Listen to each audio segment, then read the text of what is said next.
2026 ফেব্রুয়ারি মাসে সংসদ নির্বাচন অনুষ্ঠানের লক্ষ্যে রোডম্যাপ ঘোষণা করেছে নির্বাচন কমিশন। বিএনপি ও জামাত দুই দলেই মনে করে আগামী নির্বাচনে তারা রাষ্ট্র ক্ষমতায় যাবে। এনসিপি কিংবা ছোট দলগুলোও রাষ্ট্র ক্ষমতায় যাওয়ার জন্য বিএনপি নাকি জামাত কার দিকে ঝুঁকে সেটাই এখন দেখার বিষয়। বাংলা বুলেটিন চ্যানেলের আজকের ভিডিওতে জানাবো আগামী নির্বাচনে যে 5টি বিষয় হতে পারে। প্রিয় দর্শক, আপনি যদি বাংলা বুলেটিন চ্যানেলে নতুন হয়ে থাকেন তবে চ্যানেলটি সাবস্ক্রাইব করুন এবং নিত্য নতুন ভিডিও পেতে পাশে থাকা বেল আইকনটি ক্লিক করুন। পয়েন্ট 1, বিএনপি জোটে যেতে পারে হেফাজত ইসলাম ও জাতীয় পার্টির আনিসুল ইসলাম মাহমুদ ও চুন্নুদের নেতৃত্বে একটি অংশ। নুরুল হক নূর, আন্দালিব রহমান পাত্রসহ অন্যান্য কিছু দল বিএনপি জোটে যেতে পারে। হেফাজত ইসলামের সারা দেশব্যাপী আলাদা একটা ভোট ব্যাংক থাকায় বিএনপি জোটে নির্বাচনে ভালো করার সম্ভাবনা আছে। পয়েন্ট 2, জামাত জোটে যাওয়ার সম্ভাবনা আছে এনসিপির শুরুর দিককার তুমুল জনপ্রিয়তা এখন আর নেই। তারপরও সারা দেশ জুড়ে কিছু শতাংশ ভোট কাটার সামর্থ্য দলটি রাখে। দেশের স্বার্থে হয়তো এক হতে পারে চরমোনাই পীর ও জামাত।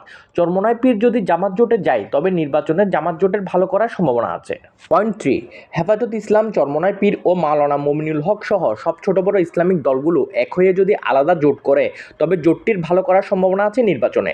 এই ধরনের জোট যদি হয় তবে বিএনপি এবং জামাত দুই দলের জন্যই তা হবে মাথা ব্যথার কারণ।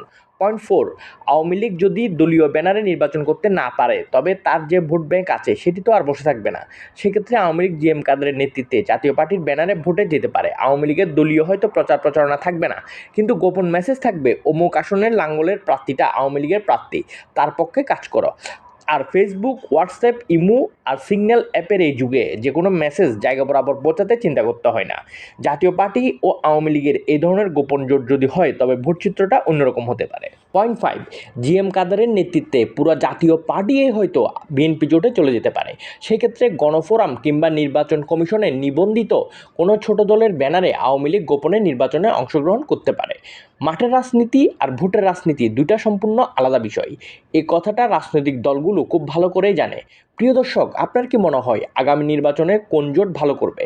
আপনার মূল্যবান মতামত কমেন্টে জানান। বাংলা বুলেটিন চ্যানেলের আজকের ভিডিওটি ভালো লাগলে ভিডিওটি লাইক ও শেয়ার করুন এবং বাংলা বুলেটিন চ্যানেলটি সাবস্ক্রাইব করুন।